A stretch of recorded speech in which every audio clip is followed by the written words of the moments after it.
Just going to get into it because there's a lot to cover today. I think to help set the scene or set some context for what we're about to discuss, I'm hoping you can tell me, what did life look like for you before you started embezzling money from the company? I'll go back a fair way. So I was raised in what one would call probably your typical silver spoon in mouth environment. Not something that I'm proud or not proud of, just circumstance.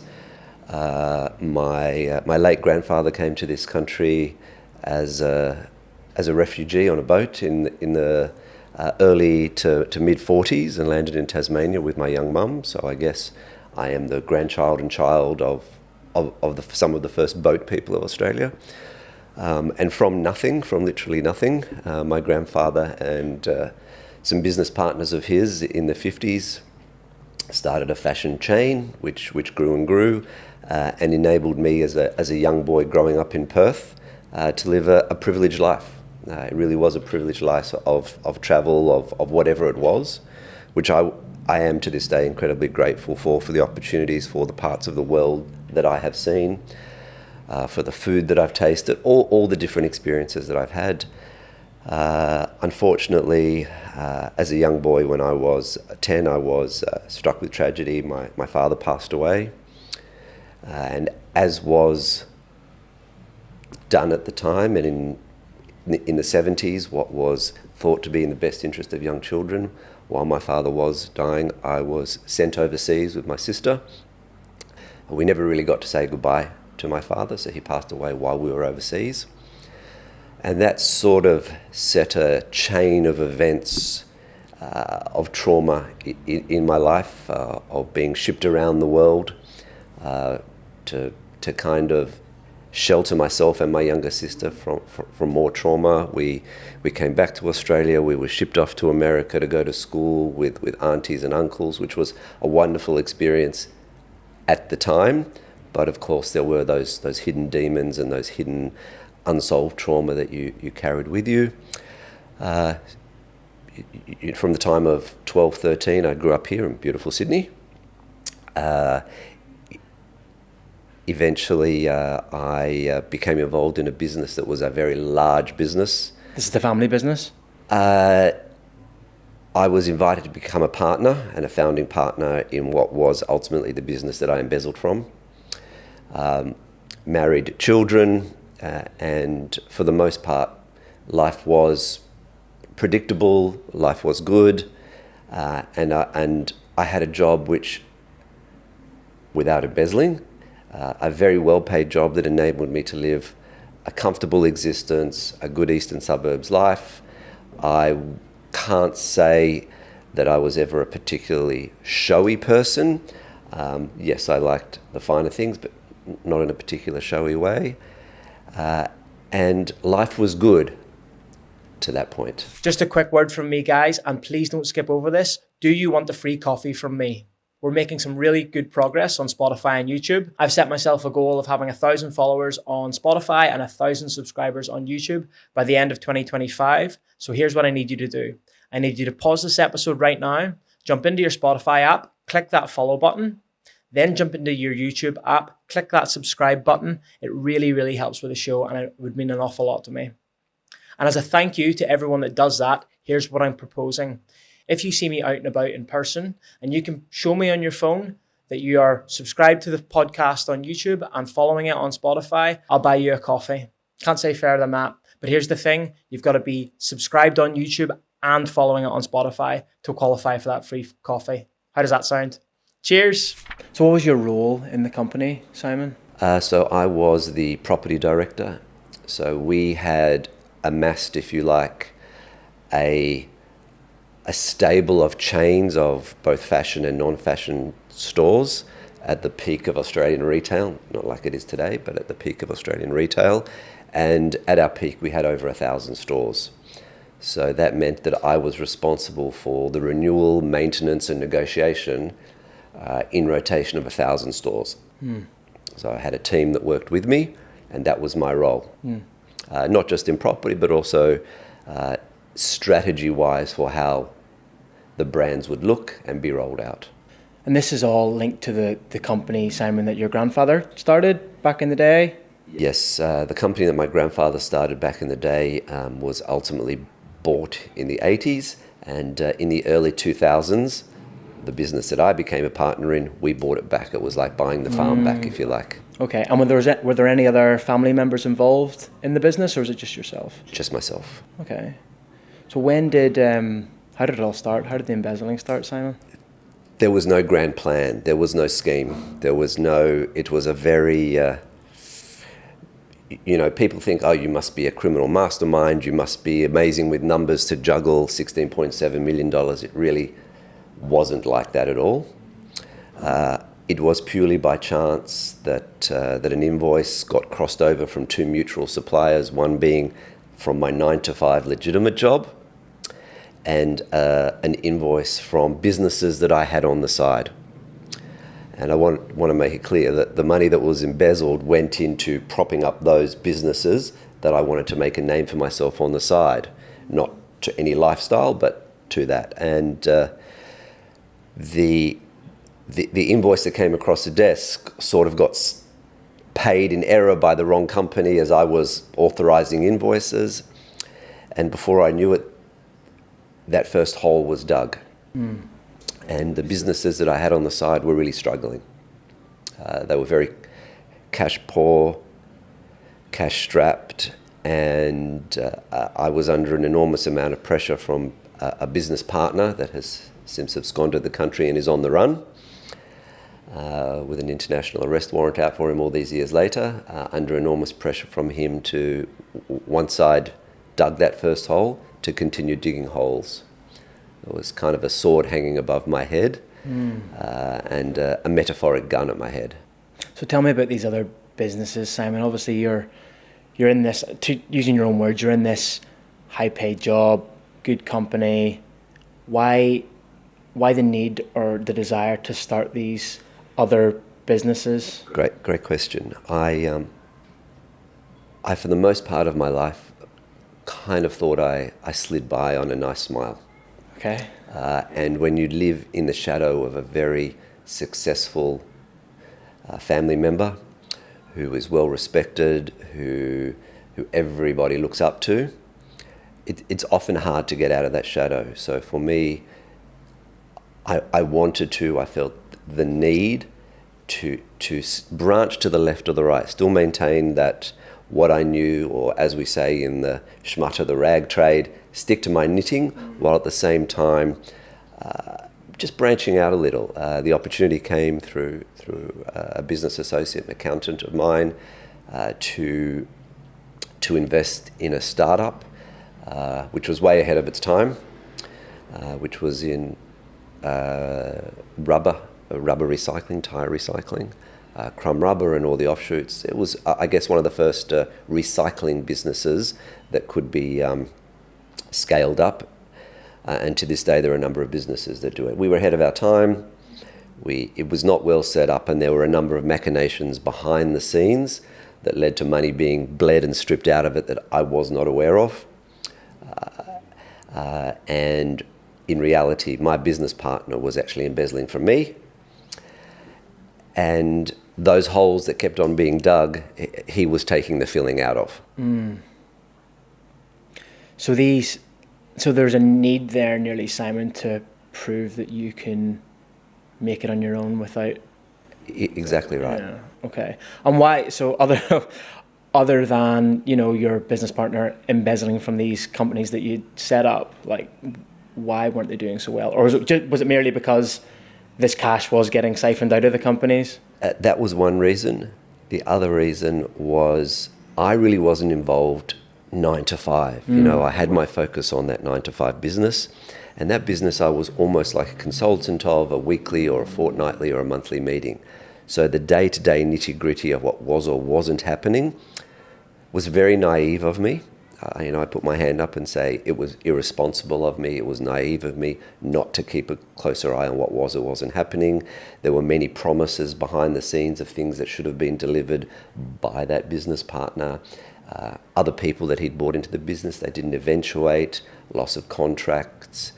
And it stripped the company, bare. There were a lot of assets, but no cash. So going back to this mix-up with the invoices, where it sort of seemingly all started, Yes. Why didn't you correct it? After it first happened, I was like, I'll just go, hey guys, I'm sorry. Hand up, just an honest mistake. And I'm sure it just would have been, everybody makes a mistake. My business partner didn't see it that way. He saw it as an opportunity. And he saw it as an opportunity to say, we need more money. We've found a way. I'm going to keep putting pressure on you or you'll lose everything. You've already remortgaged your house. You've done so many things, you'll lose everything. So that pressure of losing everything and the pressure of a business partner to go back to the well. And in hindsight, I thought that well might have been maybe one more time. It ended up being 226 more times. When you say he put pressure on you, like, tell me a bit more about that. Like, was it through face-to-face conversations? Was it aggressive? It was very aggressive. This particular business partner, I can name him. His name was Richard Bamford. It's no secret. He was, when introduced to me, a well-known Eastern Suburbs businessman. And for the most part, the people that he mixed with seemed to back up his story. Yeah. Obviously years later, I discovered that was not the case. He was a real rogue, a real con man, a name which unfortunately I've also been tarred with. But he was a real con man, and that first invoice when it came through was not a small amount. In the vicinity of $100,000. And the company I was working for, the company I was a legitimate business partner and founder of, we were turning over hundreds of millions of dollars a year. So a $100,000 invoice, in the scheme of things, was not something that was noticed. It's a rounding error. Yeah. In accounting, and as isn't it? I say, I just thought, you know what, it's a mistake. I'll put my hand up. Yeah.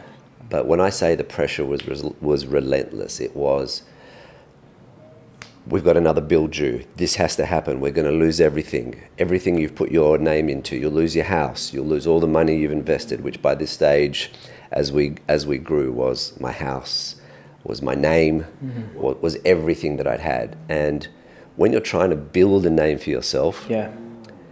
the fear, the blinding fear of losing everything, including your name, everything you've tried to build, I just wanted to dig another hole to bury that quickly, then dig another hole, then dig another hole. And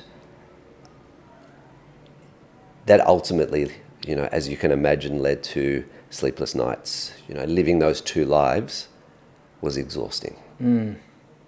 So you were saying that the money that was coming from the company that you were working for and was getting filtered into this smaller company, was the money just getting used to prop up that company, or was it any of it getting used for personal, to maintain a certain lifestyle, to keep the kids and the family happy? Not really on my side, no. No, that money would go straight to the business to pay wages, rents, leases on equipment, ultimately the acquisition of a number of properties and the mortgages within those properties. Yeah. And unbeknownst to me, some extremely large director's fees from my business partner.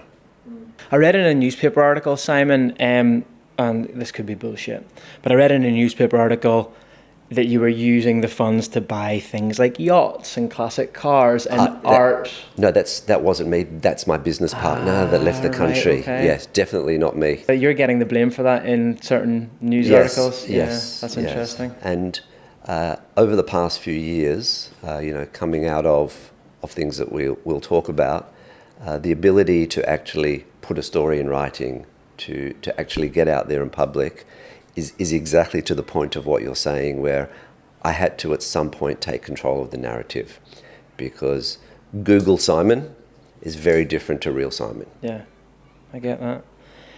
Aside from your business partner, did anyone else know what was going on? For example, any of these directors in this smaller company that are getting those big fees? No, or it was only else? my business partner and his wife. That was it. Okay. And they were then siphoning off money from the company into their personal to Correct. fund their lavish lifestyle? For yachts, artwork, classic cars, travel, and ultimately when I was caught and the courts requested my surrender of my passport, or I went through the civil proceedings in Australia, not even the criminal. We start here with civil before we get to criminal when there's that kind of quantum of funds involved. They did not ask for his passport, and whilst I was being questioned and he was due in court the next day, he and his wife in the meantime had sold that art, the yachts, the cars, everything, and absconded the country. I think I heard you say they were last spotted, or their last travel record was a flight from Sydney to Tokyo? Correct. And then they've not been seen since? Not been seen or heard of since. What year was this, Simon? 2009. So they've been on the run. If they're still alive, they've been on the run 16 years. Any ideas where they might be? I would dare to guess that given the lifestyle that they liked, they would be living in a low-cost country with whatever funds they had to enable that lifestyle. It would be in an Asian country with no extradition would be my best and just guess. Living below the radar, paying cash. Yes, no social media. Yeah, wow. No nothing. And did they not have any connections or ties to No kids. Australia? Wow. Just completely absconded. Wowee. So Simon, while you're living this double life, I suppose, how much of a mental toll did that take on you? You mentioned your sleep. I imagine it must have taken quite a serious It took an mental enormous toll. I mean, sleep is the one we all think about when you put your head on your pillow and there's no peace. There is always this constant thought in the back of your head: what if I get caught? What's going to happen? How am I going to talk my way out of this? What's going to happen? I'm going to have to take it on the chin. What impact will this have on my family, my job? All those sorts of things are constant, while at the same time you're thinking, I've got to dig the next hole so that everything doesn't collapse. It was like a game of cards where one card, would collapse everything. To say it was exhausting wasn't. I remember only a week or two ago, an old business colleague reached out to me and said, Simon, I remember at a property event, a couple of us saw you, and we said to each other, my God, look at Simon, look at the amount of pressure this guy is under, what's going on? And I didn't obviously know that was I was projecting out, but it was obviously quite clear to others. Wow. And so aside from physically, because they've obviously taken a look at you and just saw it physically in your face and maybe your body language, how did it show up in other areas of your life, for example, your relationships with people and family and things like that? From what I am told by a few, I was a little irritable at times and probably a little distant. So during that time, I had many friends, but not people that I was holding in close, because there was so much to juggle. Yeah, you probably didn't want to get them entwined in it either, right? If someone comes in close, they find out they're in it as well. And I guess I was also very, very conscious of, I didn't want people asking the wrong questions. Yeah, and you don't want to lie, right? It still irks me that how many people I had to lie to maintain that. I can imagine. So Simon, tell me about the day you got caught. It's to this day when I walk through the city, or whenever I walk and I see a group of lawyers with those little trolleys with all their legal boxes, my heart hastens. I was called into a board meeting, which was an unusual occurrence because we just had one, and it was called for 6 o'clock at night. We're having a board meeting. I didn't really think anything of it. And that was in the days of Blackberries, so good old Blackberry. It was all, yes, good old blackberries. So called into a meeting. It was just when I went into this boardroom, it was myself, the CEO, and the CFO. And the three of us were just sitting there making very small talk, and already I had an inkling, like it was the most obscure small talk of discussion. I think at the time we were talking about how do you find your watch works in this weather, kind of mundane discussion. And before I knew it, it really was like a movie scene that I deserved. These lawyers came into the room, and three lawyers came into the room with those boxes.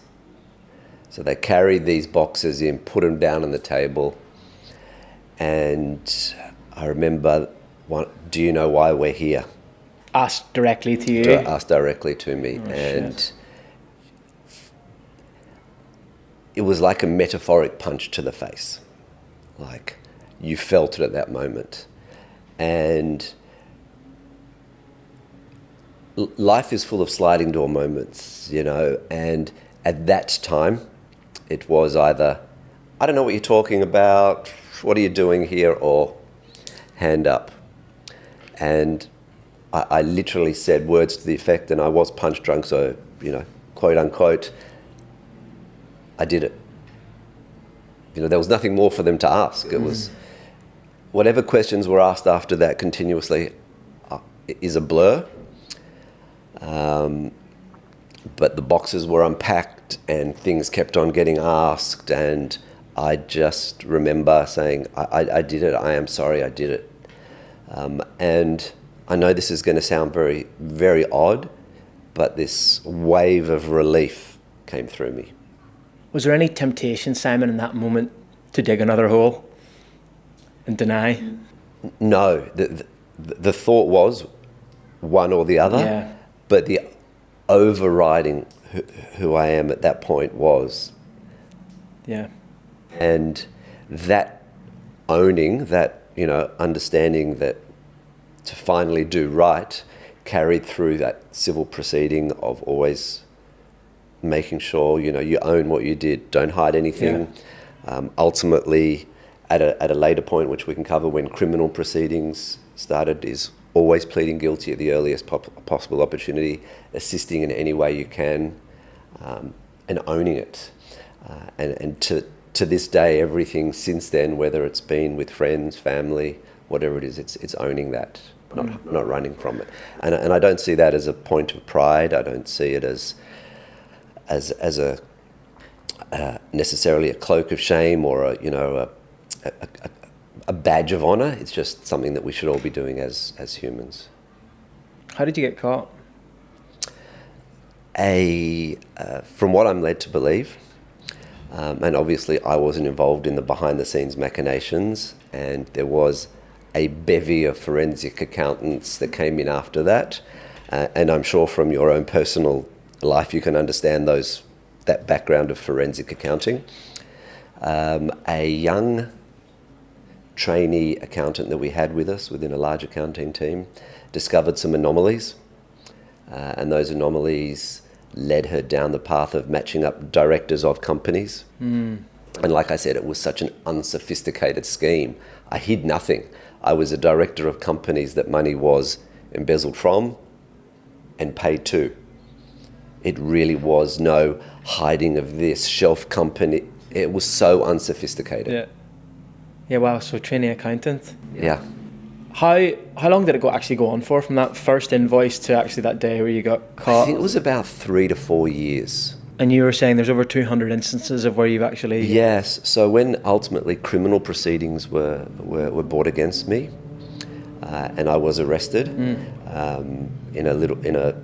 the police station, ultimately I was called into, very casually, I might add. I'm happy to go there now if you want. Yeah, once the civil proceedings had concluded, and I had to get a job. I had to actually earn some money. I had to pay rent. I had to put food on the table. and an old friend and her husband reached out and said, you know property, you're a great salesperson, why don't you give your hand at real estate? And at that time I wasn't a bankrupt, I had no criminal proceedings. Yeah. I went and got in 2010, late 2009 or 2010, I went and got my real estate certificate, not license, but certificate. And on the Northern Beaches, I was a real estate agent. And I got a call one day from a detective, I should say a senior detective, who when he called said, you know, this is senior detective from Project, I can't remember what the strike force was, and I'm going, strike force? We'd like you to come in for an interview. And it was the most casual phone call you can possibly imagine. And I'm like, okay, when? Whenever suits you. This week, next week, the week after, whatever suits you. I'm okay. Do I need a lawyer? Up to you, mate. Like, it was the most casual thing. And I'm like, okay. I had a day off. Like, as a real estate agent, you have one day off, you work Saturdays. I'm like, okay, how about such and such day? He said, yeah, great. So I called my lawyer and he was like, no, I think I better come with you. And we went to Surrey Hills, the city police station, and the sergeant in charge there, who checks you in for an interview, said just wait. And those two detectives, or the two detectives that were strike force, I think it was Summers, I can't remember the exact name of the strike force, said, Mr. Feldman, put all your things on the table. You're under arrest for 227 counts of director, officer defraud and cheat. And at that moment I was arrested. I was put in what was called a holding cell, which is more like a drunk tank, where I had to sort of contact family members, friends, say, hey, I've been arrested. No one was expecting it. You know, when a police officer says, hey, we're just going to talk to you about it. But you must have been expecting something at some point. I always expected something, always. But when something was so casual, and civil proceedings had already meant that everything had been sold, every possible recoverable asset had been exhausted, and there was nothing left. To me, I was like, yeah, the police might come knocking, but what's left? You know, what? And that, then it became a movie scene. It's, you get into a little room, the microphones, we're about to record this, you know, a very old spool of recording equipment starts. And before I went in there, my lawyer had said, don't answer any question. To say, I wish to not answer this question. I wish to not answer this question for self-incrimination. And I think there were 10 questions. And there wasn't a pleading opportunity, it was just an interview. And I went straight into custody. Oh. But this period of your life in between the civil proceedings and the criminal proceedings, it must have been quite a strange period, but you must have expected something like this to come at some point. Did you not think jail time was on the cards? I most definitely thought jail time was on the cards. Yeah. And in fact, I thought it would be something that would immediately precede civil proceedings. So what was the gap between the two? Maybe 4 or 5 months. Okay. And the fact that the civil proceedings were over, nobody bankrupted me straight away. Nobody did anything other than just say, well, this is what's recoverable. We're taking your house, we're taking your cars, which was all a very public exercise of media chasing you down the streets, of watching things happen and reporting things. A very demoralizing, degrading, deserved, but very, others that were impacted by that, not deserved, but certainly by myself. At that point, there was literally nothing left. When you're relying on family to help you pay rent and put money on table, and to go and get a job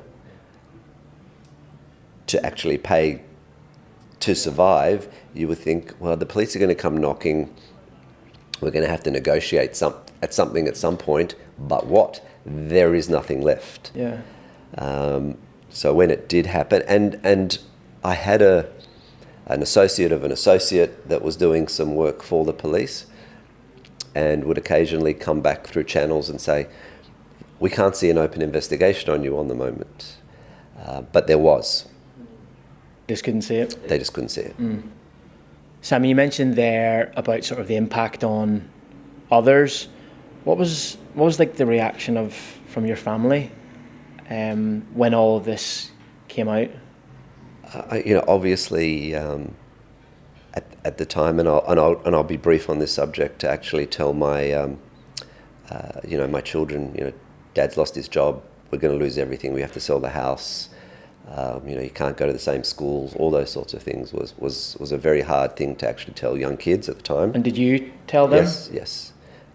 Was a very hard pill to swallow, and probably the start of some very hard discussions. Telling my friends, telling my immediate family, all who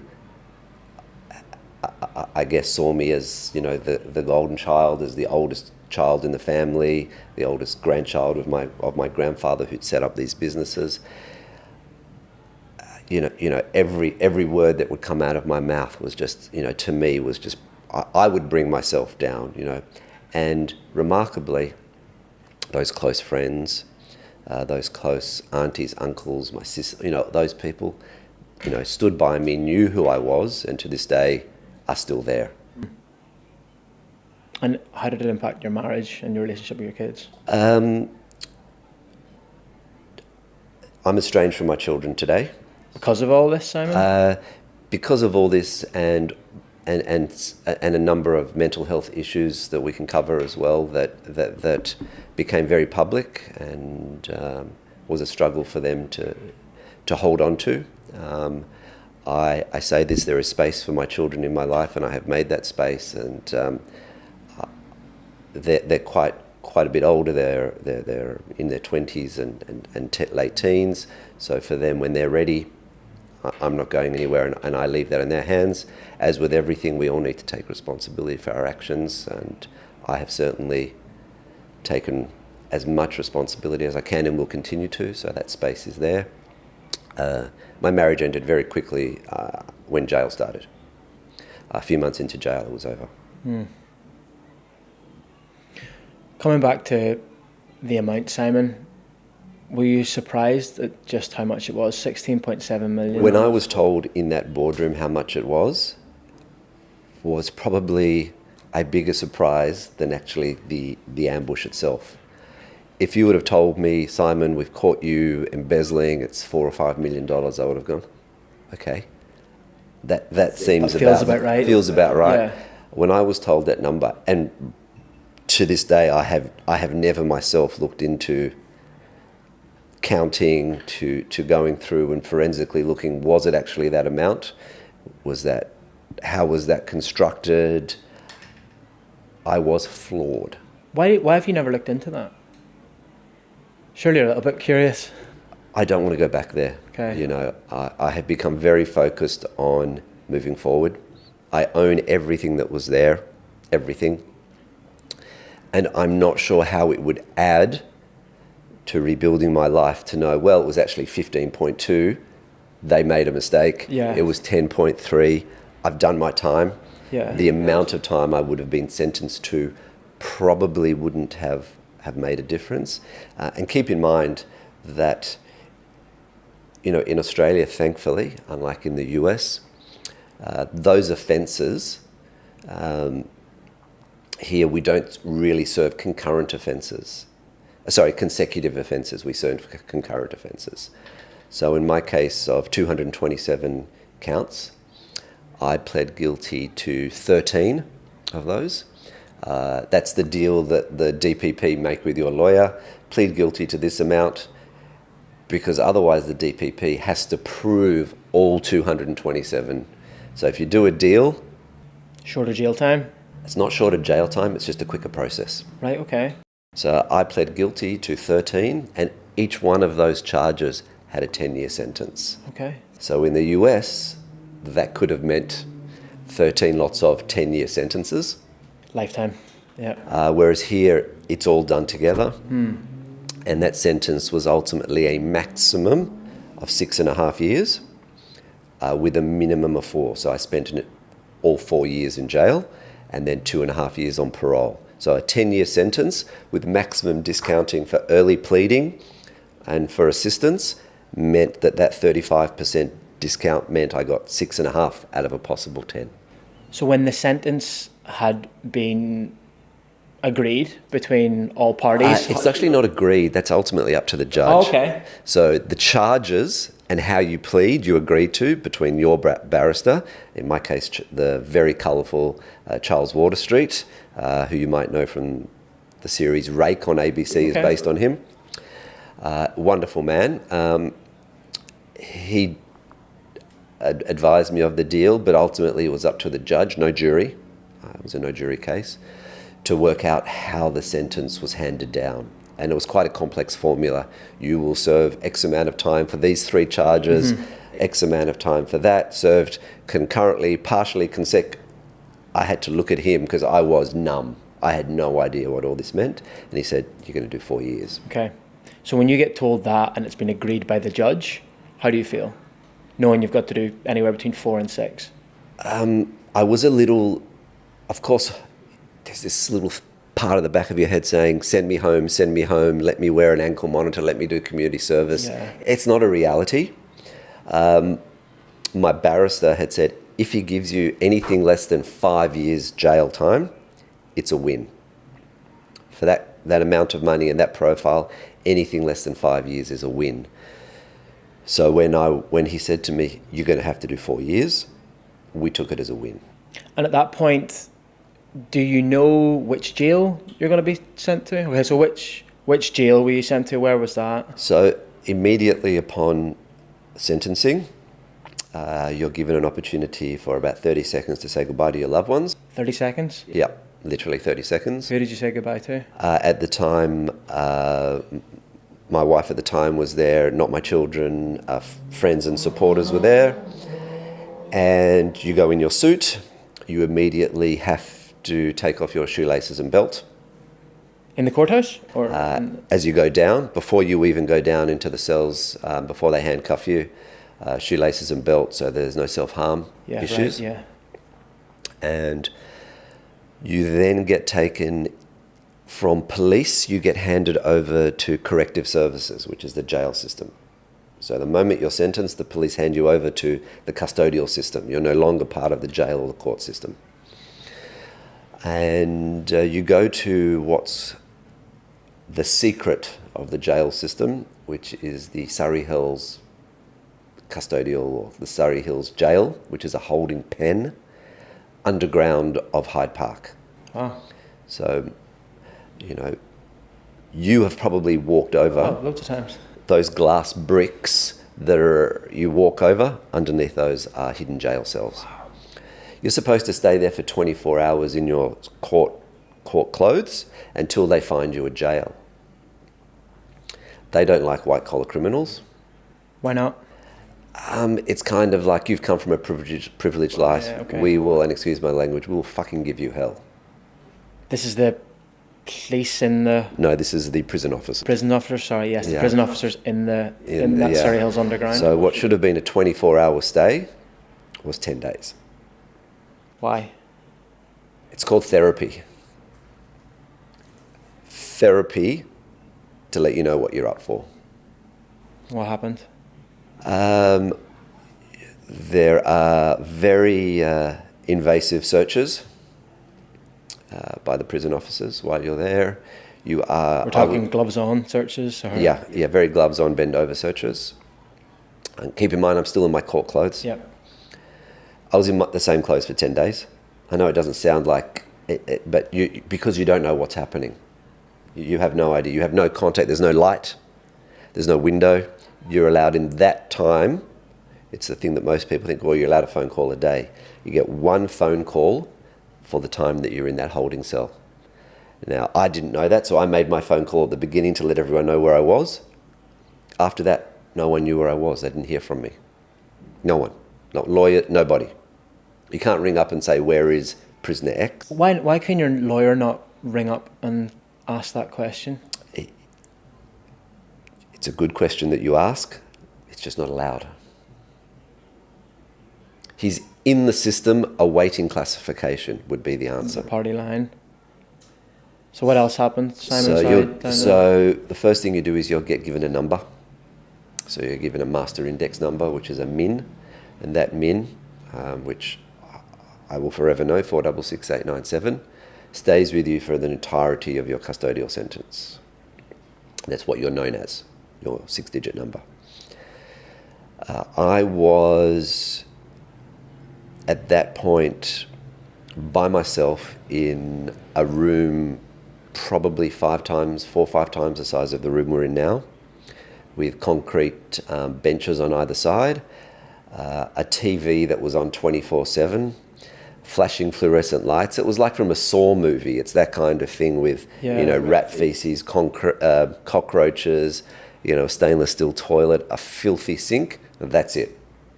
There's nothing else.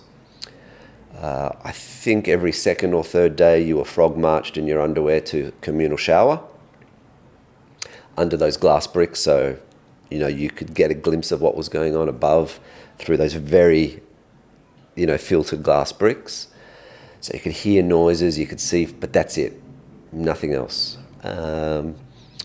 So at that point I was there for 10 days. Yeah.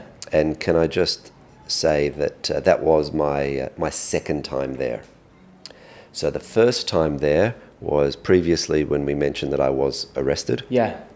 I went straight to those cells again for the exact same treatment. And I was there for 10 days again. So you've done 2 stints of 10 days.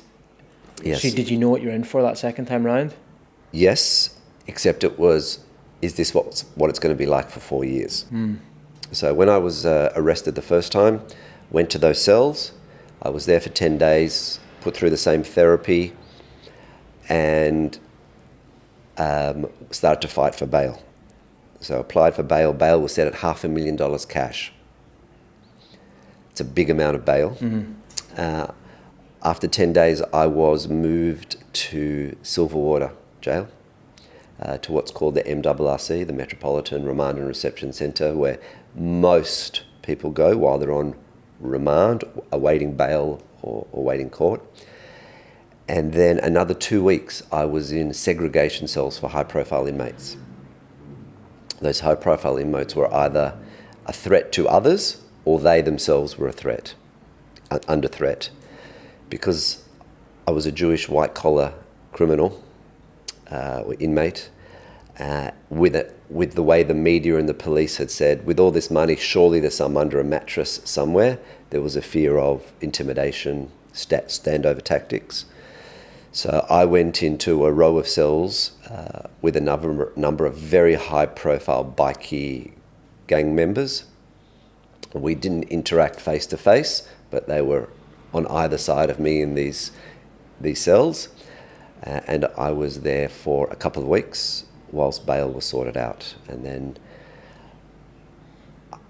I was on bail for what I thought would have been 3 months while I put my house in order. That was almost 18 months of bail, the hardest part. You've got 18 months of not knowing what's going to happen, 18 months of watching as the Department of Public Prosecutions, the DPP, either has someone go on sick leave, maternity leave, they get taken off the case, the judge has a break. So what I imagine would be 3 months was 18 months of not knowing. Where were you at this point, Simon? So were you in this... So when bail was granted and my family, we negotiated bail down to $250,000. Yeah. My family put up that bail amount, wow, which I'm forever grateful for. And I was released after 3 weeks on remand. Okay. Which was about 10 days in those underground cells and 2 weeks at Silverwater Jail. Okay. So what did you were on bail for 18 months? Yes. What did you do in those 18 months? I was walking we moved to the North Shore just to stay out of the limelight of the eastern suburbs, this bubble here, which is wonderful when you don't need to be in the limelight. And when you do need to be in the limelight, that light shines very bright. So moved to the North Shore. I saw in my local shopping centre which was at the time, you see those little phone numbers, cash work, call center, and I thought, perfect. Nobody knows who I am. I can just earn $600-700 a week cash, support my family. Keep in mind, by that stage, I was bankrupted. I'd lost everything. You're not allowed to have own assets over a certain amount. So I thought, great. So I went and worked in this call center, which was selling government incentive programs for clean energy. And after about a week, the guy that owned this little call center said, "What's going on here? You're too bright for this. You're very well educated. What's going on?" And I took that risk and I told him, "This is what's going on." And he was, "I don't care. You're a good man. You're making me money." I was then running the call center. To this day, this guy and his partner have stood by me like this. He was there in court. He was at my book launch recently. He has stayed incredibly loyal, and that's how I survived, working in a call center. Wow. And then you had to go back in to actually serve your time then? Yes. That's interesting. I always just assumed that, I would have assumed, Simon, you would have just went straight from the courthouse into that jail under the Surrey Hills and then straight into so serve your I was time. ultimately sentenced. Yeah. The judge, at the end of the court proceedings, the judge said, "While I determine sentencing, go home, because you will be doing time. Mm-hmm. Go home, spend it with your family, say your goodbyes." And I think that was on a Thursday or Friday. I think I came in on a Monday or Tuesday, and that's when the sentence, and from that moment that the sentence is handed down, that's when the battle begins. Mm-hmm. That's those 4 years, straight back underground, straight back into that unknown. Now, I had no idea what my 4 years would be like. All I had seen was that therapy underground. After another week to 10 days there after sentencing, I was sent to a jail that I would do all my 4 years at. So if you can say fortunate, I was fortunate. Many people doing shorter or longer sentences, depending on their classification and the danger they are shipped all over New South Wales to different jails, harder jails, softer jails, gang, whatever it is. I was very fortunate that I went to that particular jail. It was a city-based jail, Silverwater Jail, so it was easier for people to come and see me. It was easier for me to get lawyers to come and see me if I needed, or family, friends, whatever I needed, pastoral care. Are you a small business or solo entrepreneur who wishes you had more hours in the day? Have you ever thought about hiring a virtual assistant? Well, the Bondi podcast is sponsored by Remote-E. Remote-E specialise in connecting small businesses and entrepreneurs with the best virtual assistant talent in the Philippines to do all those jobs that you don't want to, so you can focus on growing and scaling your business. If this is something you're interested in, the Bondi podcast can get you 2 weeks absolutely free with Remote-E. Just go to the website, remote.com.au/contact and enter the referral code Bondi for 2 weeks absolutely free. That's 2 weeks absolutely free. Cheers. So Simon, earlier in the conversation you mentioned about, them taking the belts and the shoelaces off you. Did after spending 2 lots of 10 days in that underground jail where it sounds like, you had a bit of a tough time, did any of those thoughts ever cross your head? Like, I can't do 4 years of this. Yes. I would say pretty much immediately in that once I was sentenced, the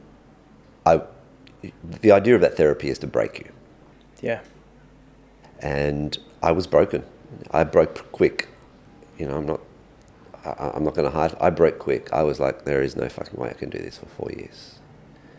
You go into the darkest places you can imagine.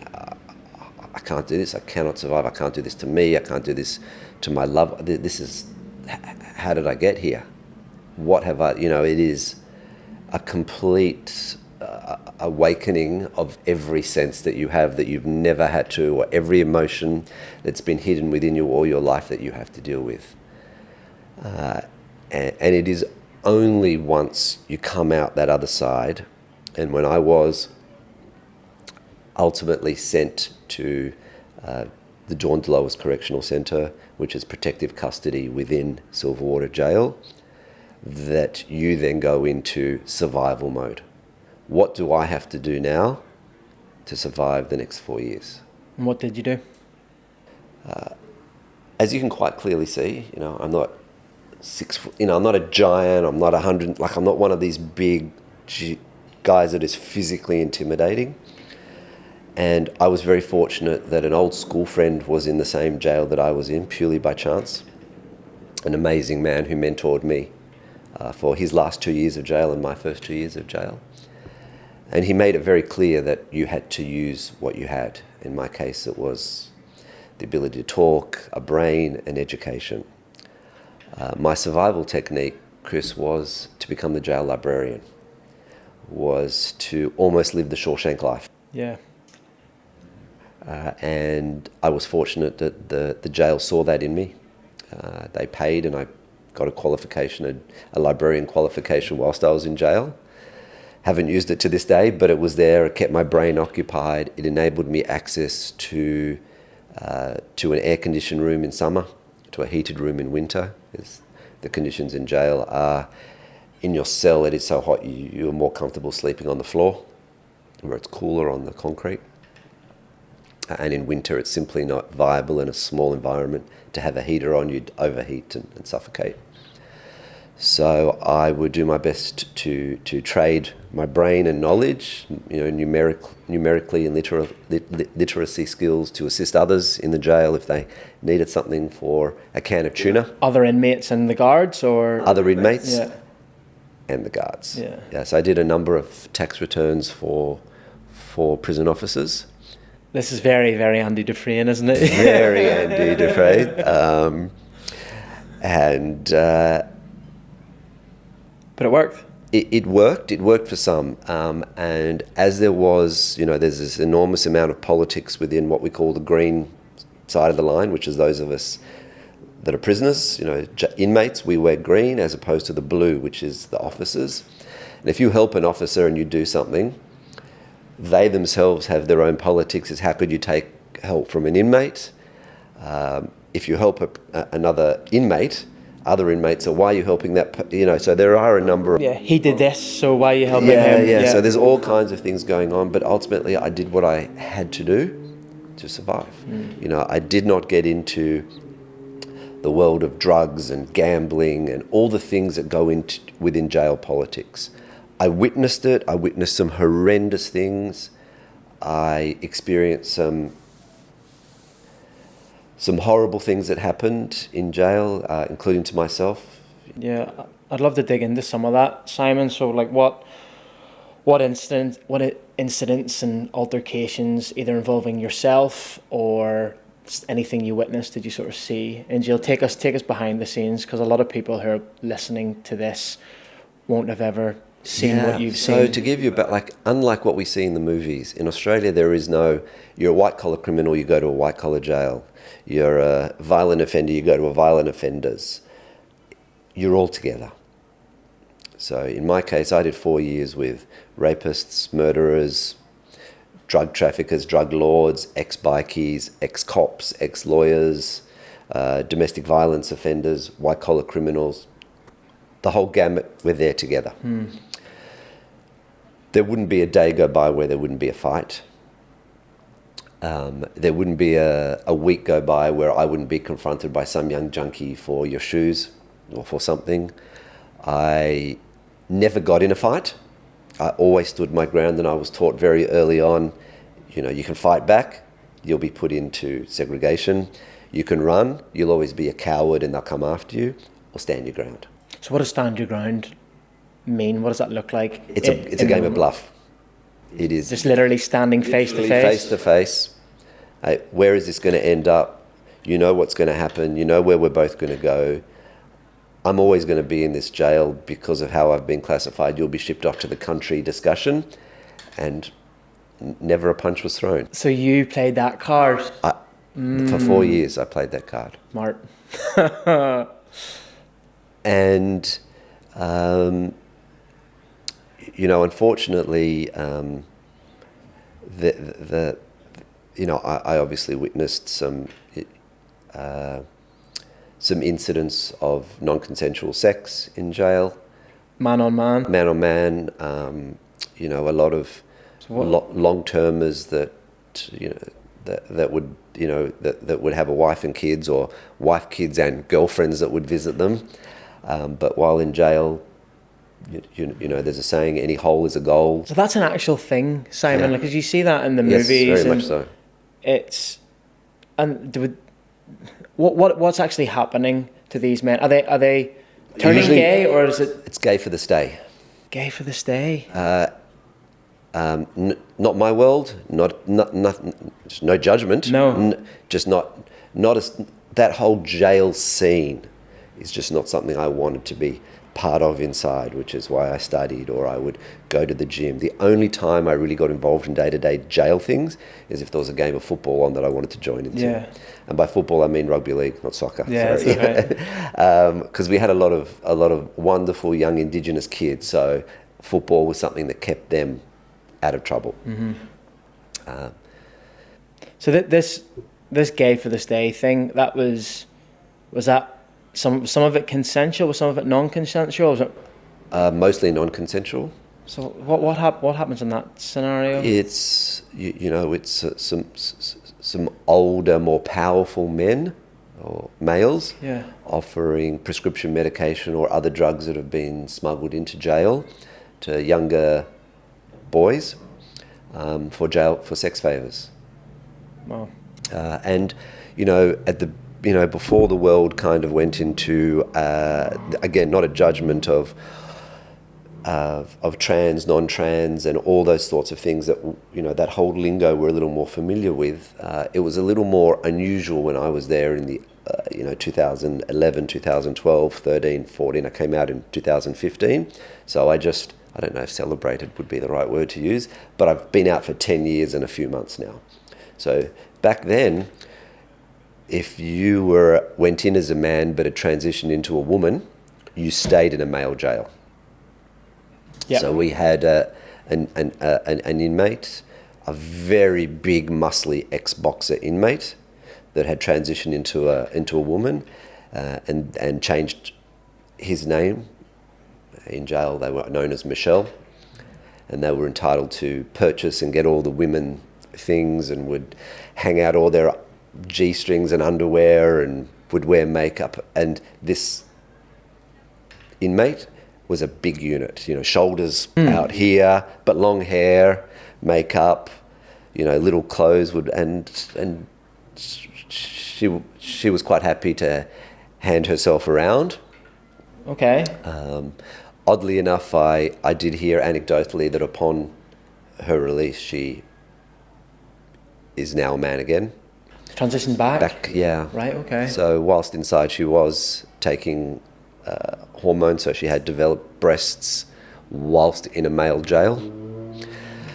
There is a lot of consensual, non-consensual. There is the young guys that turn... little desk fans. They'll take a little motor out of a desk fan and turn that into a tattoo gun to make homemade tattoos. You would take an elastic band and a Bic pen and use that to inject with drugs. Many guys go into jail not taking prescription medication, certainly not addicted to prescription medication. That's all free in jail. So by the time a lot of these kids or men leave jail, they're addicted to prescription. Valium, the Oxy family, the gabapentins, all those kinds of things. Or they'll voluntarily go on bup, which is buprenorphine, which is an opiate substitute, and you become addicted to that. So there are all kinds of things that happen in jail that are free, but when you get out aren't, and you can't afford. So it perpetuates the cycle of having to commit a crime, and then so the recidivism cycle continues. And Simon, and just to go back onto, I was sexually assaulted. Yeah. Yeah, I was going to ask. Yes. I heard there was an incident with Yeah. one of your cellmates. Can you Yeah. tell us about that, Simon?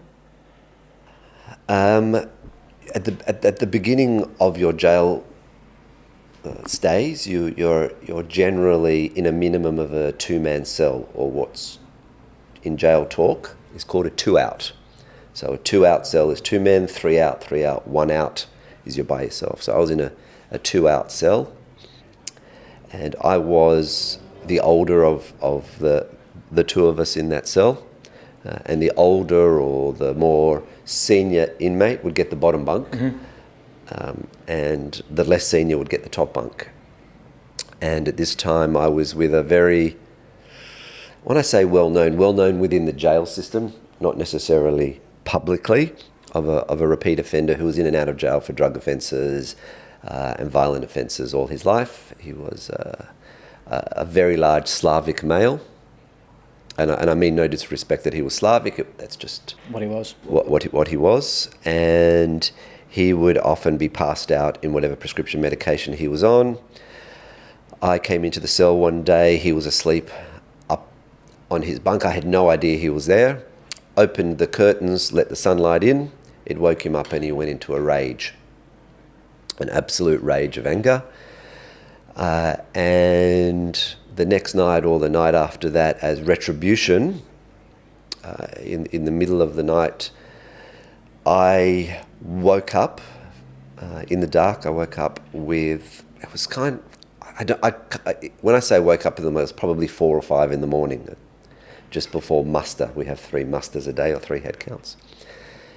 And I woke up with this huge pain or weight on my chest. And this cellmate of mine, we don't need to give him a name. He had straddled me, and he would have easily weighed twice what I weighed. So the weight of him on my chest, pinning my arms. He was naked, and he thrust his penis into my mouth, and I can't tell you if that went on for 10 seconds, 30 seconds, 10 minutes. I was trying not to black out, having this, this man just literally crush me while thrusting himself into my mouth. You kind of lose track of time. You kind of lose track of everything that's going on. He was, when I was in control of my consciousness again, and when I knew where I was, he was not there anymore. So did you? I didn't push him away. I totally blacked it out. I blacked out. I blanked it out. Was he erect, Simon? Was it? You don't know. He was off his face, completely off his face in drugs. And he was shouting at me, "You'll never do this again. This is what you've done to me. I'll do this to you." Calling me every name. And when you read stories of people that are sexually assaulted, you never understand, when they say, time moves so slowly, I don't remember all the... You were in such shock. And I couldn't move. And it's never happened where I physically could not move. And I just wanted to not die, because that's what you think is going to happen. I can tell you that for whatever reason, there were friends of mine in the system that saved me, that came into my cell, dragged him away. Did they see this happening? And then they heard what was going on. They came in. I can't tell you what happened. I can't tell you what happened. I don't know. Only that by muster that evening, he had a black eye. He was very bruised. I didn't do it. So, jail retribution is a thing. From the inmates or the guards? From the inmates. And the next day, he was no longer in our jail. I never said a word to anyone, never said a word to an inmate, never said a word to a guard. The first time that I actually spoke about this assault was whilst I was in some years after I was out of jail, and I had a breakdown, and I was in a adult mental health unit, and that's the first time I spoke about it. What do you think happened that it was arranged for him to leave the jail? I would, from what I know, and again, jail punishment is a very swift thing. And once the officers would have seen that he was in danger, they would have said, we can't risk him getting harmed. They wouldn't have known what happened. They just would have shipped him out, particularly a repeat offender. They wouldn't have cared. He'll just go to another jail. Yeah. Tell me about the day that you got out, Simon. What do you remember? The day that I got out was was quite definitely emotionally the hardest day of my jail term. Why? You spend 4 years planning for your future. I'm going to do this. I know I can do that. You know what I've got? Now I'm a librarian. I've got all these friends. Everything's dealt with. I'm ready to roll. I've paid my dues. I'm going to do this. You come out. Everything that was frozen 4 years ago, and by frozen I mean relationships, the world, you now have to deal with. You don't have money. You don't have a car. You've barely got money to buy a coffee or a newspaper. You know, I remember the first week I was out, if I wanted a newspaper, it meant I couldn't buy a coffee, you know, one or the other. I quite literally left jail with a shirt on my back. That day was, now what? I was fortunate that my last year of jail, I was one of the lucky inmates that did the work release program. So I got to leave jail with an ankle monitor every day and go and work in a charity, and paid. So for the first few months after jail, I remained in that. And then an amazing young man and his business partner, this amazing young man that used to work for me, that started his own business, he invited me to join him. And 10 years later, I'm still there. And the business has gone through many changes. And for the last 4 or 5 years, I've been a fire inspector, a fire certifier. So I'm now a senior fire certifier. You know, I've had to retrain, reskill, restudy, which I'm still doing. And the ability now to not have to wear a suit and tie, to be, if you want, an educated tradie, to make a difference daily, to engage with new people every day. You know, I'm forever grateful for the guys that gave me that opportunity. But that first day out, that first week out, you know, when you see your children or your friends or all those things, it took me a long time to actually lift my head from looking at the ground. Shame? Complete shame. Not just shame, but I don't want people to know who I am. I don't want to have to deal with the elephant in the room. You know, it's kind of like that thing when you sit down with somebody who's got a relative or they themselves have an illness. So you try to talk about everything other than the obvious. And I just didn't want to be put in that situation. Mm. Do you get any help, Simon, on how to sort of integrate back into society once you leave? Zero. So the first 3 or 4, 5 years out of jail was me battling myself with the wrong therapy, the wrong medication, the ups and downs, multiple breakdowns, multiple stints in mental health facilities, which led to a breakdown with my children. You know, not owning my past properly, and by not owning my past, not owning my weaknesses, trying to be a people pleaser just so I didn't fall down again, saying yes to everything, possibly quite literally telling too many little white lies to perpetuate this I've rebuilt myself. And I don't want to sound like somebody that's in a holistic world, which is not my world, as much as I respect everybody's choices. But it took a long time to meet the right partner, who happens to be in the room here with us, It took a long time to get the right therapy. And when you find that right therapy, when you find those right tools and keys to deal with the things that, if I said this, what will happen? No. Stay on focus. Stay on target. When you've got those tools, it makes an enormous difference to your life. And I think I've spoken about this with my friends and my family. You know, when you find a purpose and the incredible amount of support and difference you make when you write a book, when you do a podcast, when you see the difference you make to somebody else's life, when you're able to say, but for the grace of God, I made this mistake. Don't take those shortcuts. You know, take the harder decisions. Don't just be the yes man. It's okay to say no. All those things I've really learned the hard way.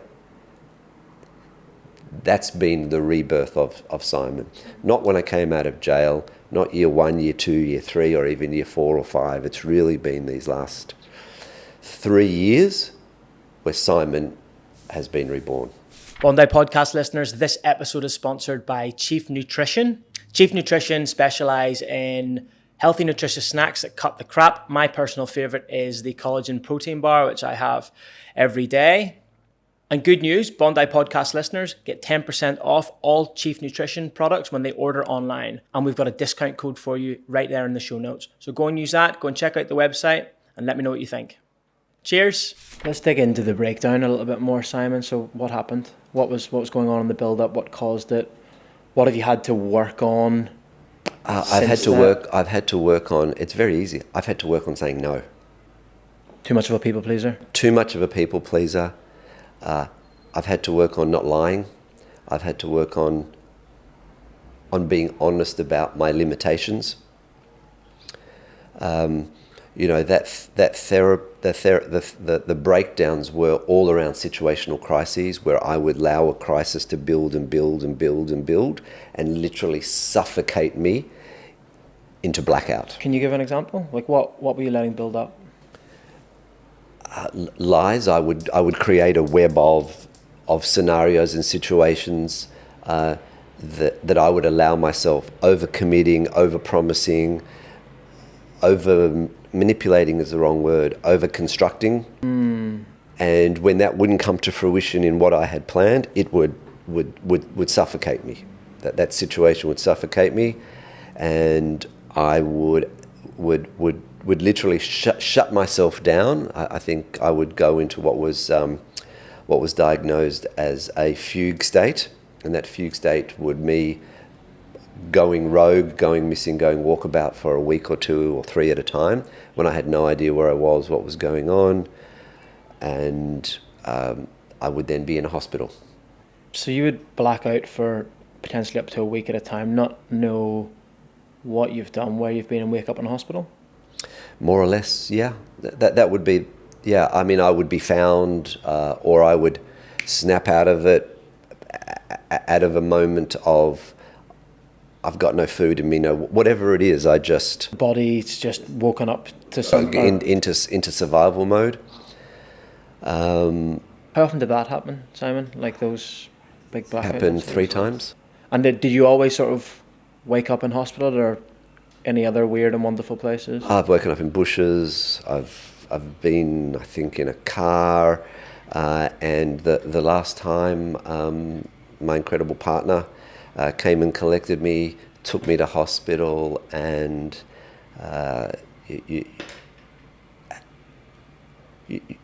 we all think and we say, you know, in getting better, healing, you can only do to yourself, but it's just as important to surround yourself with the right people. Yeah. You know, to exclude those wrong people, those forces that are taking you in the wrong place. You know, KJ has not only been I mean, we have to be responsible for ourselves, but you know, KJ, you know, with a velvet glove and an iron fist, has made sure that I have stayed on that track. Iron fist is the wrong word. Velvet glove, to make sure that I really stay on that track. My work has, my friends have, my family, and when you are lucky enough to have found a purpose, it is very fulfilling, and this cycle of wanting to be the next best version, this cycle of actually, you know what, I want to grow. I don't just want to spin my wheels. I actually want to grow. Simon, you've mentioned your partner KJ a couple of times now. I think it would be a really good opportunity to get KJ on for a bit of a chat, just to get her perspective on everything. That would be fantastic. Thank you, Simon. KJ, welcome to the podcast. Hello, thanks for having me. Thank you for coming on. Thanks for having us. How did you meet Simon? Oh gosh, hope my kids aren't listening, but on Hinge. On Hinge, right? Okay. Yes. Yeah, we met on Hinge. Actually, we were probably connected a couple of times. I'd been separated for some years and met on Hinge and just kind of struck up a conversation the first time, and it didn't go anywhere. I thought he was a bit, I don't know, edgy. And then the second time we connected, just realised, you know, we had quite a few people in common actually, so it's remarkable. In fact, his mum was, you know, went and had shopped at my father's deli in Double Bay. Right. So I mean, like, it's literally like, and we know so many of the same people. It was ridiculous that we never actually met. And so, yeah, so I kind of thought, okay, it was during COVID, so it was a bit, you know, people did meet in weird and wonderful places, so I had to suss him out. So, you know, realised that we'd had a few people in common. But anyway, we met on Hinge and then had a drink. That was our first. Were you aware of Simon's story at all before you met up with him? Yeah, interesting. A lady that I turned to, who knows just about everybody in the eastern suburbs. I said, oh, do you know Simon Feldman? And she's like, oh yeah, do I know Simon Feldman? And I was like, oh, and she's like, amazing guy, but a, you know, very complicated history. And so I thought, oh, okay, I didn't ask more, but I kind of... You didn't delve in at that stage? No, No, didn't. I didn't do didn't have Google time. search? No, didn't have time. I just kind of thought, no, I'll just rock up and see what happens. And I rocked up, and we actually by then could meet in a pub. I think it was just before the second lockdown. So we met for a drink, and which I was very much needing, because I was just had, you know, my kids, and, you know, it's always hard to rock up on a date when you're a single parent. You don't have so much to do. Anyway, so rocked up and, you know, sat there. He was just really lovely, and, you know, asked what I'd like to drink, and I said, oh, I need a glass of wine, and asked what he was going to drink. He's like, I don't drink. I'm like, this is not going to go well. But I'm with you, Simon. I don't drink anymore either, so it's all right. It's just like, it's my thing. One glass a night, please. Anyway, but I will say it was, from there on, it was pretty different than any of the other dates, because he pretty much, we just started talking, obviously found out the mutual connections that we'd had, and he started telling me about his past, which I thought was wild, because, and I think maybe it was the commonality of all the people that, you know, and he literally just opened the kimono on date one. On date one? Date one. And what were your initial thoughts then? Well, I thought that, I mean, I'm sitting there going, wow, you know, I thought, you know, it's always nice to meet someone interesting, because, you know, when you're kind of online dating, I don't know if you're online dating, but it's like, oh God, it gets pretty boring after a while. So I was kind of losing just the boring encounters, and I thought, well, this is definitely not boring. This is definitely out of the box. But I'm not, I don't judge. And I work in mental health for a youth mental health charity. I'm studying psych. I've always been, you know, very passionate about people and their stories, and not really just judging, you know, a book by its cover. And I'm very much around, you know, if that's your story, why is that your story? If I feel like you're a good person, well, there must be more to this. You know, you can't, you know, if that's something that happened. So he told me about his, you know, the crime. He told me he'd been in jail, and I'm like, yeah, but I'm not going to discount you as a human just because of that. Just because, you know, because I have to understand the circumstance. I want to go right back to why something happens and why someone turns out the way they do. And in asking a lot of why and how questions, instead of shutting it down, he answered them. So for me, that was a big, you know, even if there would have been a bit of a red flag, that made the red flag go away, because he was owning it and he was very upfront, and we were having some very honest and open conversation about his past from the get-go. And that, you know, and that was kind of a really, for me, just made that sort of, you know, any kind of, you know, cynicism just go away. I was more intrigued. And of course, on date one, I'm like, you can write a book about this shit. Like, this is good stuff, you know? And he's like, oh, yeah, I know. Plenty of people have said that. And I'm like, well, you should do it. And he's like, yeah, one day. But you know when someone says, yeah, one day, that's just not going to happen. Like, people, I know so many people who say, yeah, I'll write a book, and it just doesn't happen. So, but I remember thinking everything that, you know, I wanted to know about jail, I wanted to understand all this stuff. Like, I didn't know, for example, a million things I didn't know, but all these little stories, and obviously not all on the first date, but subsequent dates when we went for walks and, you know, yada, yada. You know, I'd be asking, like, so what happens here? And, you know, how do you survive? And what's your, you know, I didn't know that, you know, those pigeon, bin pigeons, you know, those... Yeah, the ibis, ibis, sorry, I always forget. You know, they were being cooked by, you know... In jail? Yeah, so, like, the inmates would, like, kill them with a stone, like a homemade, like a... I don't know what you call it, like a sphere, and they'd cook them up. And that, you know, Christmas turkey was an ibis turkey, you know, and so all these little nuances that I thought, they're just great stories, like, you know... The crime and owning it, that one part, the trauma and why it led to everything that happened, you know, that's all part of an incredible story. But then the whole jail life and survival and, you know, how low can someone go? Like, all of that, to me, I'm listening and just absorbing it and thinking there's so much to learn from this. And so, you know, I was thinking, geez, with all of this, you know, you really should write a book. But he was like, yeah, I'll write a book. Was there like a romantic spark right away, or were you just more intrigued in the story at the start? Yeah, great question. Probably more intrigued by the story. I think Simon is kind of like, I mean, look, I thought he was charisma galore and, you know, amazing, articulate, like-mindedness. We had, you know, like I said, similar backgrounds. But I think, you know, when you're... there was definitely a strong attraction, but I think we definitely were sidetracked by his complicated past and by my complicated past. You know, we both come from complicated scenarios. So I think I would say it was more meeting of minds, meeting of stories, and from that, you know, connection sort of built from there. Very much. And then obviously then, you know, you kind of, and there were challenging times with lockdown 1, lockdown 2. You know, I don't know if, you know, we didn't, it was hard to find an anchor. And so, you know, we kind of gave it a go, and then it was like, no, let's just be friends. It was just like a bit of, you know, going on. And then literally, I think what happened was, but, you know, our connection was strong, so we kind of always reconnected.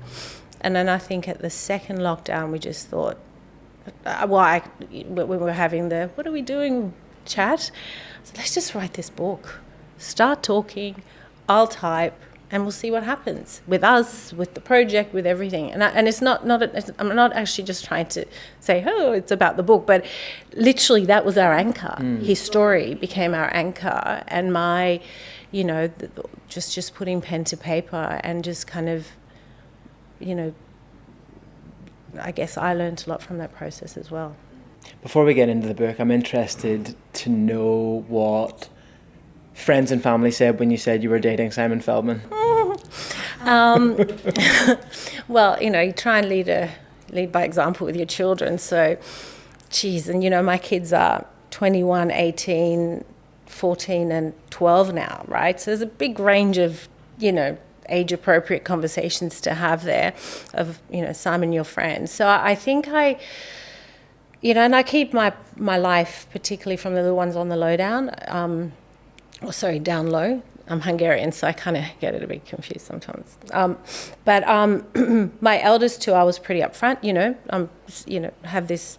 I met someone. He's got a bit of a past.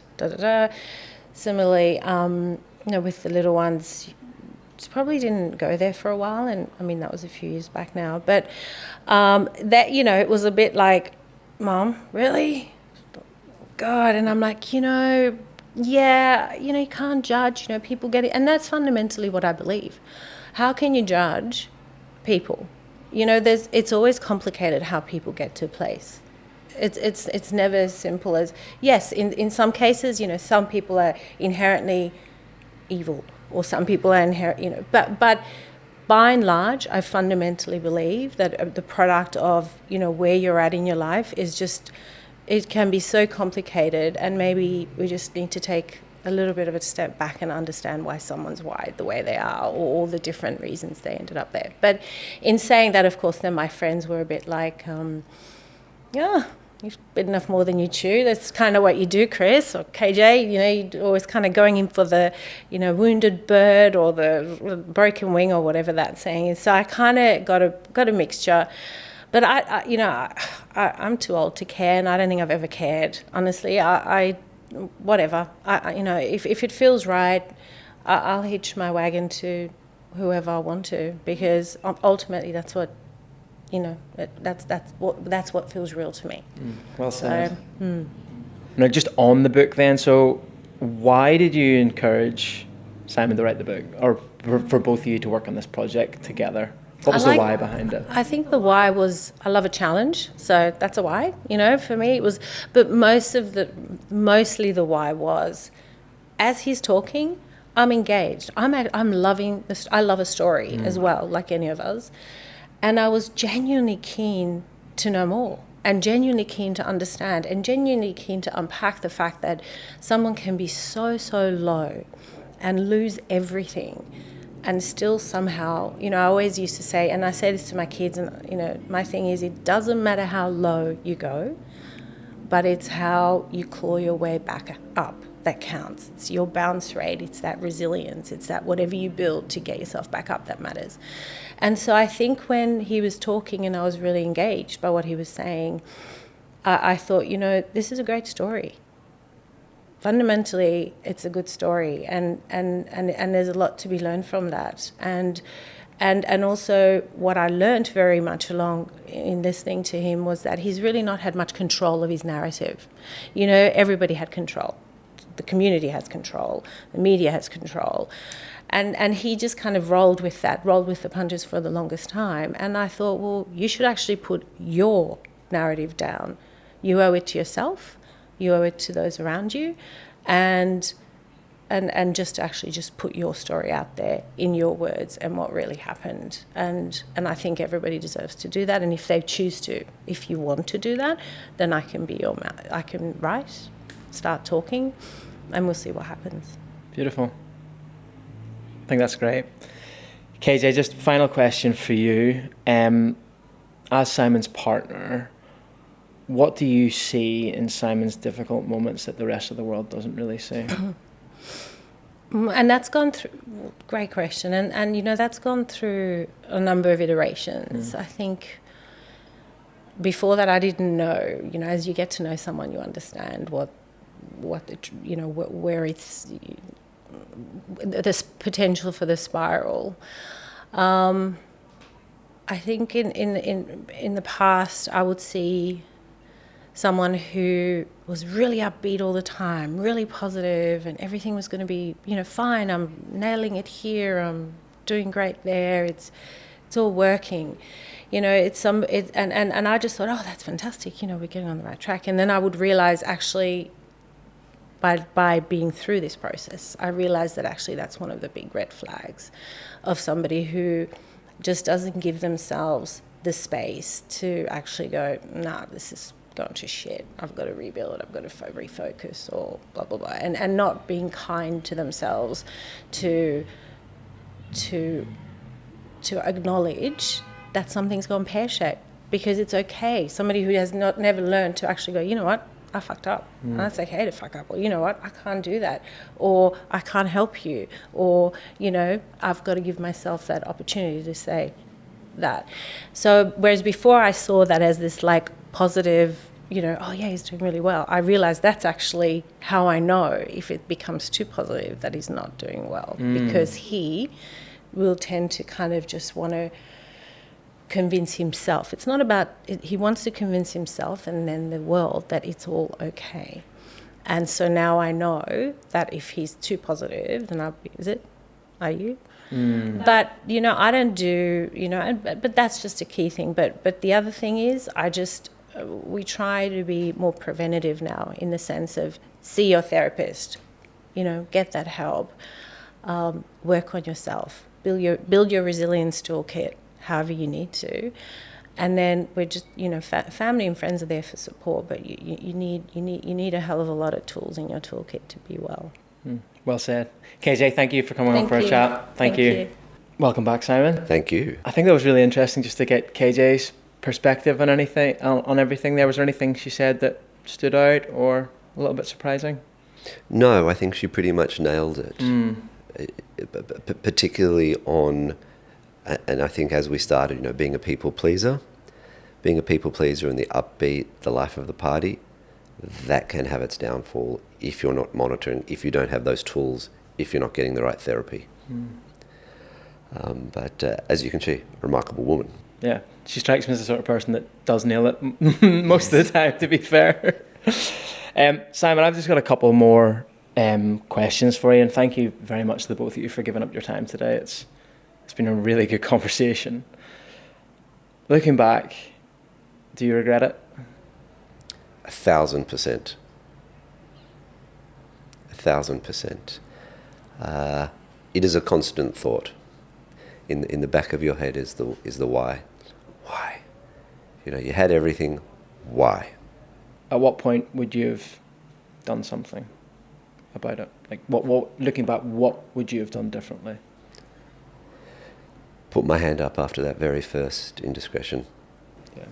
Yeah. That's the moment I go back to, the why. We all have why questions in our life. But as you've touched on, you would have lost some and I things at that time. And I think that goes back to what KJ has just spoken about. I should have taken the hit then. Yeah. I should have owned up. There would have been a cost, but it probably would have been a smaller cost than the one you eventually ended up paying. Correct. Final question from me, Simon. What advice would you give to that version of Simon on that first day out of jail? What would you have told him? That's a question I have never been asked, and probably the best question anybody has ever asked me. And as you can tell, I'm really lost for words. I really, really wish at that time that I would have said to myself, do not pay attention to what anybody else says at this point. Now hold your head high, not in arrogance, just with humility, but holding high and move forward. I was just trying to tread water. I wasn't trying to move forward. I was trying to still take a few shortcuts, rely on others. I really, on that first day, should have just said, right, you have a new skill set, use it, let's go. Beautiful. Thank you very much, Simon, for coming on for a chat, Thank mate. you very much. Really much. enjoyed it. Thank you. Thank you, mate. Cheers. Bye.